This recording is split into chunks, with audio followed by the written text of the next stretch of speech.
হঠাৎ করে বিয়ে করে ফেললেন বাংলাদেশের tiger leg spinner Rishad Hossain. বিয়ের খবর রিশাদ নিশ্চিত করেছেন নিজেই। নিজের ফেসবুক পোস্টে জানিয়েছেন এই নতুন অধ্যায়ের সূচনার কথা। এমনটা জানিয়ে তিনিও আবেগ আপ্লুত। তিনি বলেছেন, আমি অবশ্যই আমার নিজের জীবনসঙ্গী খুঁজেছিলাম এতদিন। নিজের দ্বিতীয় ইনিংস শুরুর কথা জানিয়ে রিশাদ লিখেছেন, বিয়ে করেছি, আমি গাছ ছাড়া বেঁধেছি। এই আনন্দের সংবাদটি ভাগ করে নিতে পেরে আমি রোমাঞ্চিত। আমাদের ভবিষ্যৎ ভালোবাসা, আনন্দ এবং অফুরন্ত আশীর্বাদে পূর্ণ হোক আমাদের জীবন, এমনটাই তিনি জানিয়েছেন এবং দেশবাসীর কাছে দোয়া চেয়েছেন তিনি। খেলার বাইরে আরেক ইনিংস শুরু করলেন তিনি।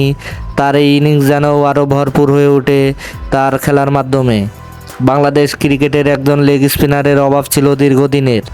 সাম্প্রতিক সময়ে রিশাদ যেন হয়ে এসেছেন আশার আলো হিসাবে। টাইগারদের হয়ে দুর্দান্ত পারফরমেন্স করেছেন সদ্য সমাপ্ত বিশ্বকাপে। 7 ম্যাচে শিকার করেছেন 14 উইকেট, ছিলেন টুর্নামেন্টের সর্বোচ্চ উইকেট শিকারীর তালিকায়। চলতি বছর দারুণ ফর্মে আছেন তিনি। টি-20 ফরম্যাটে 23 উইকেট শিকার করে এখন পর্যন্ত যৌথভাবে সর্বোচ্চ উইকেট শিকারী নীলফামারীর এই লেগ স্পিনার। ডাক পেয়েছেন কানাডার ফ্র্যাঞ্চাইজি লিগ গ্লোবাল টি-20তেও। দর্শক, আপনি রিশাদের এই বিয়েতে উইশ করবেন কি না তা অবশ্যই কমেন্ট বক্সে জানাবেন। ধন্যবাদ।